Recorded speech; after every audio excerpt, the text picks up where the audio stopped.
Hello and welcome back to another reading of some lore that's been placed on a lodestone for the Tales Under the Golden Sun. This one in particular is called A Silent Vow. Beneath the darkened canopy of the Jatika heartland, two pair of eyes swept across Gokdrak descent. Ever vigilant for threats lurking in the gloom, they kept watch for trespassers on behalf of the Landsguard. Such was Bakul Jajar's new duty. His heinous acts during the Rite of Succession saw his life irrevocably changed, and his freeing of Valagormanda, the Sky Ruin, was chief among them. To have unleashed such terror upon Urkapacha was a crime that, by rights, demanded he pay with his life.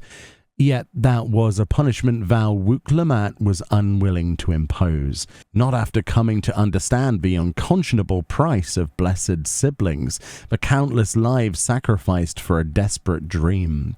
Sacrifice so Bakul Jajar might one day live.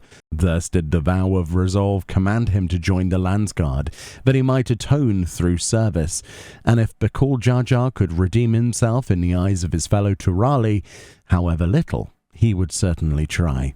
But he knew well that his crimes were too grave to be redressed as merely standing guard. The weight of his sins demanded far greater feats. So it was that during the recent attack on Tulialal, he threw himself into the fray, cutting down as many mechanical invaders as he could find in defense of the citizenry. "I never thought you of all people would come to my rescue," a breathless soldier had said after Bakul Jajar saved him. "Thank you." Those simple, unfamiliar words had kindled the flame of hope within his breast. For the first time in his life, he felt like part of a greater community, and in that instant he realized, by wielding this power born of terrible suffering to ease the suffering of others, he could perhaps honor his unborn brothers and sisters. He spent the remaining hours of his shift in solemn reflection. His daily tasks ended without incident, yet the embers of purpose burned within him still. Though he was off duty the next day, Bakul Jajar awoke at dawn, leaving the shade of the Jatika heartland to walk the rocky mountain passes above the canopy. By the afternoon, the lofty cliffs of Urkapacha towered before him. The biting chill of the blustering winds began to seep through the Mamulja's scales to his mild discomfort. Having been raised in the forests of Yaktel, the frigid air was enough to make even someone of his stature shudder.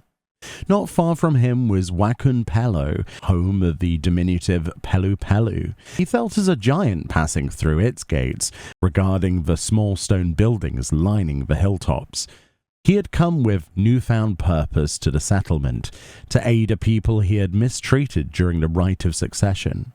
Eyeing a pair of Pelu chatting by the entrance, Bakul Jajar made his offer without preamble.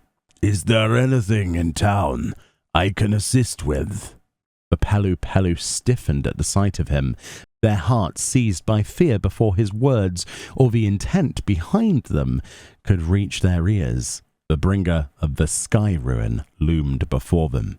When Bakul Jajar broke the seal on Valagormanda, the Pelu were forced to abandon their abodes with naught but the clothes on their backs. For a mercy, the Tural Vidral was slain before all was lost, but the villagers would not soon forget those distressing events, nor the claimant who had set them in motion. One of the pair whispered to the other and dashed off, vanishing into the hills. "Perhaps they're calling for their leader." The lone Pelu that remained crossed his arms and glared at the Mamulja in a vain attempt to mask his trepidation. "He won't take his eyes off us," grumbled Bakul Jajar the Mighty. "I expected as much," confessed Bakul Jajar the Mystic. "But worry not, brother. Perhaps we might cull a few unruly beasts to demonstrate our good intentions." "A fine plan, brother," said the Mighty, for lack of any of his own. The wary Pelu was joined by Tobli, head ledger of the Wachunpelo. Bakul Jajar reiterated his offer, this time with greater care. I'm sorry. I don't expect forgiveness for all I have done, but if there is anything I can do for your village, I would be glad to offer my assistance." Tobli's eyes widened. Not what he expected when he heard the brutish Bakul Jar Jar had lumbered into town, I'll bet. Shocked though he plainly was, the head ledger grinned in reply. Well, now, that's quite kind of you. As it happens, I've a task that only someone of your talents can attend to. It requires a steady hand with a blade that few others possess. Really? The two heads lurched forward in unison, their sudden enthusiasm enough to make Tobli and the other Pelu stumble backwards. Then lead the way. Show us the fiend we must slay. Bakul Jar Jar's fiery seal was tempered somewhat when he confronted his formidable foes. They were to be shorn, not slain, and his success would be measured in fuzzy spoils. Readying a pair of shears in each hand, he braced himself for a harrowing struggle. His battle cry was little more than a soothing whisper as he coaxed his first opponent closer. There's a good alpaca. No sudden movements now. What did I just say? I mean to shear you, not fillet you. Despite the occasional resistance, Bakul Jar Jar managed to trim each of the herd's heavy coats, and in time he had harvested enough wool to fill 5 caravans worth, to be sent to Tulialal and fashioned into clothing and carpets, no doubt. Though the blade work was far from what he had envisioned, he did not protest. Assessing his assistant's performance, Tobli beamed. You blessed siblings are incredible. You've the endurance of several Pelu in the 10s column. Bakul Jar Jar furrowed his twin brows. What about this task was so difficult that only someone of my skill could complete it? Oh, our apprentice shearer is still on the mend, you see. He was in Warlord's Echo, dropping off a delivery of wool, when Valagarmanda broke free of its prison. In his haste to hurry back and help villagers escape, he took a rather nasty tumble down the cliffs. Bakul Jar Jar fell silent and looked away. Oh. He was suddenly aware that he was clutching the shears in his hand so tightly that it hurt. How many alpacas still need shearing? About 30, I'd wager.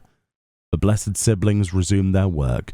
They clipped and sheared without complaint, every motion measured and deliberate, lest they cause undue harm to more innocents. When the last alpaca was finally shorn, Bakul Jar Jar gently laid down the shears, tufts of wool still clinging to his scales. Tobli reappeared, poised to shower him with praise, but hesitated. He considered the alpaca, who still loitered near the exhausted Mamoljar, unperturbed and unafraid, and decided that an approving nod and quiet smile would suffice.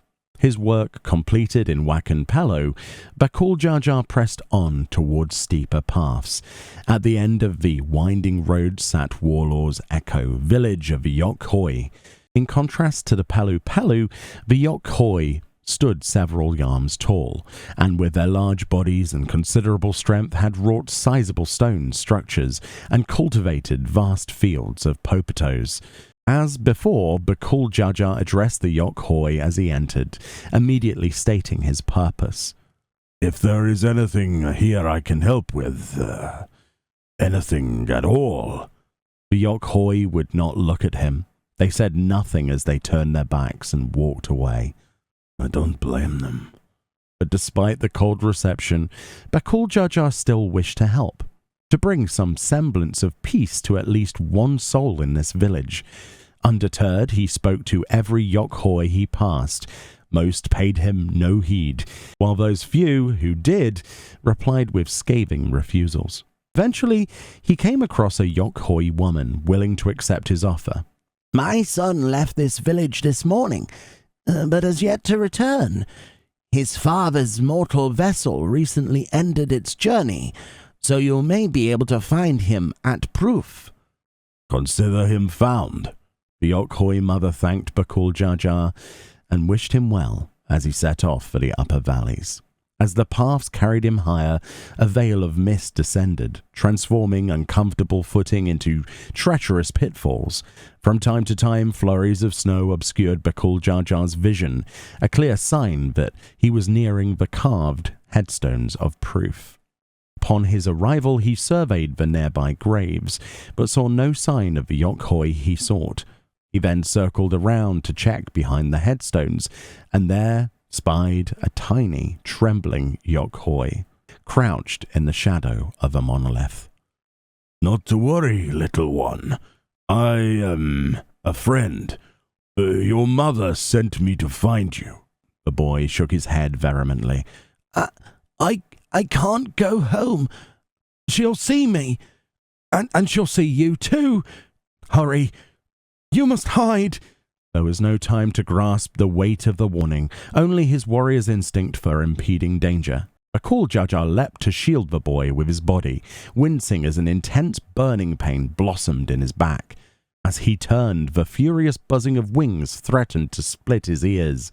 The Queen Hawk bore down upon them, her venomous stinger glinting in the light. Countered chief amongst the most dangerous marks, she was a terror well known to the Landsguard, one he would now have to face alone. I'll hold her off, said Bakul Jar-Jar, moving to stand between the terrified Yokhoi and the beast. Run, little one. The boy nodded. Please don't die, he cried before disappearing into the mist and snow. The mystic breathed a sigh of relief, while a beat later the mighty snorted in amusement. Don't die. Who does he think he's talking to? I am... The words caught in his throat. No longer did he need to prove himself superior, nor flaunt the title of the elevated chosen. An old foolish habit. We know who we are, who we want to be. We are Bakul Jar-Jar, warrior of the Landsguard, and guardian of Yaktel. With this proud battle cry, the blessed sibling sprung into action, charging the Queen Hawk. Bakul Jar-Jar the Mighty dealt the beast a furious blow, but the blade simply bounced off her iron-hard carapace. All right, then. How about this? Bakul Jar-Jar the Mystic raised his staff, tiny embers growing into massive flames above it. The white-hot projectiles raced towards the Queen Hawk, leaving trails of steam as they cut through the falling snow, and a smouldering crater where they struck the earth. Yet his prey survived, her charred abdomen still holding fast against the magics. So it'll take more than that to kill you, eh? Fine by me.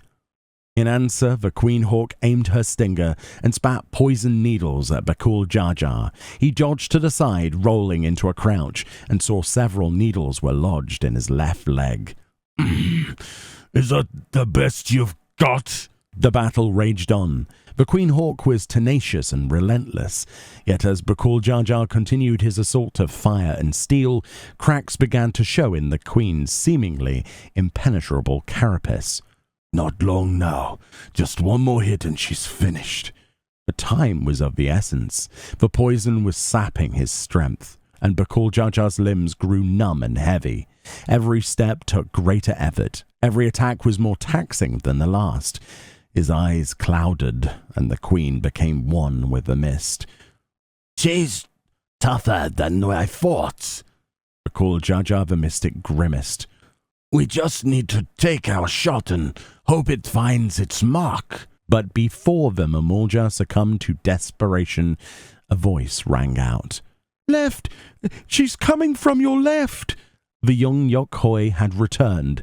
Bakul Jar-Jar whirled, harnessing fire with his staff, and conjured one final barrage. The resounding explosions echoed through the mountains, into the mists, and then silence. The incessant buzzing had ceased. Naught remained of the Queen Hawk but ash. He fell to his knees, unable to rise again. The boy rushed to his side, thrusting a clay vessel into his claws. This will cure the poison. Drink it quickly. Bakul Jar-Jar threw back the draught, wincing at its overpowering aroma and bitter taste. Warmth filled him as he drank, and the pain faded with every passing heartbeat. When next he opened his eyes, Bakul Jar Jar found himself surrounded by several Yok-Hoi. He must have summoned others from the village to help me. As he gradually regained his senses, he saw the boy was watching him, not with fear in his eyes, but genuine concern. Seeing his savior was awake, the young Yok-Hoi stepped forward and held out a pale red flower. "Thank you, blessed siblings. This is for you."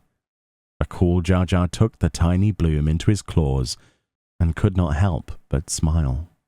Having recovered from the ordeal, Bakul Jar Jar resumed his duties at Gokdrak Descent the next day. A gentle breeze wended through the deep blue foliage of the canopy, stirring the boughs to rustle and sway. Cradled in his claw was the pale red flower. He could not bear to part with it.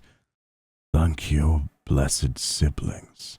He had committed great sins, sins that may never be forgiven, no matter how much he did to repent. And I can live with that. For so long as there were people to save and to protect, Bakul Jar Jar would wield the power he once cursed to defend them. This we swear. And there we go. That was A Silent Vow, the third of 4 in this new entry of Dawntrail themed short stories. Hopefully that was interesting.